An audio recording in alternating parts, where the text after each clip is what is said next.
السلام علیکم ناظرین، آپ دیکھتے ہیں ہم سوشل ایشوز پہ بات کرتے ہوتے ہیں اور معاشرے کی بہت سی بیٹیاں ہمارے پاس آتی ہیں اپنے مسئلے مسائل کو لے کے، اور ان کی آواز کو آپ لوگوں تک پہنچانا ہم اپنا اخلاقی فرض سمجھتے ہیں۔ آج ایک بہن میرے ساتھ موجود ہے اور کافی پریشانی کے عالم میں یہ آئیں، تو آئیے ان کے جو بھی معاملات ہیں ان کو جاننے کی کوشش کرتے ہیں اور آپ تک پہنچاتے ہیں۔ السلام علیکم۔ وعلیکم السلام۔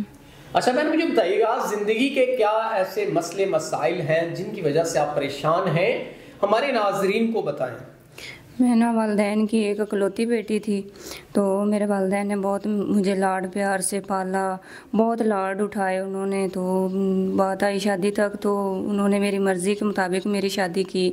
تو جب میری شادی ہوئی اس کے بعد میرے شوہر نے مجھے بہت بہت لاڈ پیار کے ساتھ انہوں نے مجھے رکھا اپنے پاس۔ تو 4-5-6 سال ہو گئے، تو میرے ہاں اولاد نہیں تھی، تو ان کی والدہ کو اعتراض تھا کہ اس کے پاس اولاد نہیں ہے۔ تو انہوں نے بہت اعتراض کیا، انہوں نے اپنے والدہ کے پیچھے لگے اور انہوں نے مجھے مارا، گالی گلوچ، مارا پیٹا، بہت کچھ کیا، لیکن میری برداشت سے باہر ہو گیا۔ تو میں نے فیصلہ کر لیا کہ نہیں، اب اتنا برداشت نہیں ہوتا تھا۔ تو اس کے بعد پھر انہوں نے مطلب کہ مجھے بائیکاٹ کر دیا، طلاق دے دی۔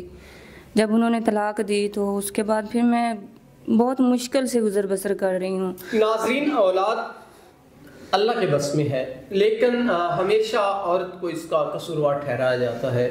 یہ بانجھ بہن بنا دیا گیا ان کو، جب 5-6 سال ان کو بچہ نہیں ہوا تو انہوں نے ان کو طلاق دے دی۔ تو اب آپ بہن کیا چاہتی ہیں؟ کوئی ایسا انسان جو آپ سے بچے کی ڈیمانڈ نہ کرے اور آپ کی تمام تر جو اخلاقی ضروریات ہیں وہ بھی پوری کرے، تو آپ نکاح کی خواہش رکھتی ہیں؟ ہاں جی، کوئی مخلص انسان ہو، اچھا ہو، ہر حالت میں مطلب کہ قبول کرے، عزت دے، اچھے ہیں، نکاح کرنے کے لیے تیار ہے۔